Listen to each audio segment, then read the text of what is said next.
ಶುಭ, ನಮ್ಮಿಬ್ರು ಕೆಲಸ ಸಿಕ್ಕಿದೆ. ಇವತ್ತು ನನ್ನ ಮನೆಯಲ್ಲಿ ಪಾರ್ಟಿ, ಆದರೆ ಡ್ರಿಂಕ್ಸ್ ಪಾರ್ಟಿ.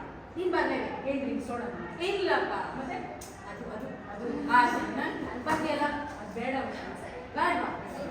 ಅಲ್ಲ ನೀನ್ ಬೇರೆ ಹೇಳು. ಪಾವ್ ಭಾಜಿ ಪಾರ್ಟಿ ಮಾಡೋಣ, ಆಮೇಲೆ ಜ್ಯೂಸ್ ಪಾರ್ಟಿ ಮಾಡೋಣ, ಮೂವೀಸ್ ಪಾರ್ಟಿ ಮಾಡೋಣ.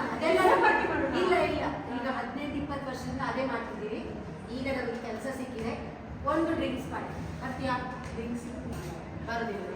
ಆದರೆ ನೋಡು, ಸ್ಕೂಲ್ ಟಾಪರ್ ಆಗಿದ್ದಿ, ಕಾಲೇಜ್ ಟಾಪರ್ ಆಗಿದ್ದಿ, ಡ್ರಿಂಕ್ಸ್ ಕೂಡ ಒಂದು ಸೈಂಟಿಫಿಕ್ ಆಗಿ ನೋಡೋಣ. ಅಂದರೆ ನಾ ಟ್ರೈ ಮಾಡ್ತೀನಿ, ಸಿಕ್ಕಾಕೋಣ ಅಂತ ಮನೋಭಾವನೆ ಇಟ್ಕೊಂಡು ಬಾ. ಒಂದ್ಸತಿ ಆದ್ರೂ ಟ್ರೈ ಮಾಡಿ. ಭಾರಿ ಶುಭ. ಬೇಡ ಅನ್ಸುತ್ತೆ. ನಾನು ನಿನ್ನ ಬೆಸ್ಟ್ ಫ್ರೆಂಡ್. ಏನು ಗೊತ್ತಾ, ನಾನು ಅದೇ ಏನೇ ಇದ್ರು ನಾನು ಫಸ್ಟ್ ಮನಸ್ಸಿಗೆ ಕೇಳ್ಕೊತೀನಿ. ನಿಮಗೆ ಅದು ತಪ್ಪು ಅಂತ ಅನ್ಸಿದ್ರೆ ಬೇಡ ಅಂತ ಅನ್ಸುತ್ತೆ. ಬೇಡ ಕರೀ ಯಾವೆಲ್ಲ ವಿಷಯ ಅಲ್ಲ. ನೀನು ನಿಜ ಹೇಳ್ತೀನಿ, ನೀನು ಬೇಜಾರಂತೂ ಮಾಡ್ಕೋಬೇಡ. ಇಲ್ಲೇ ಬೇಜಾರಾಯ್ತು ನನಗೆ.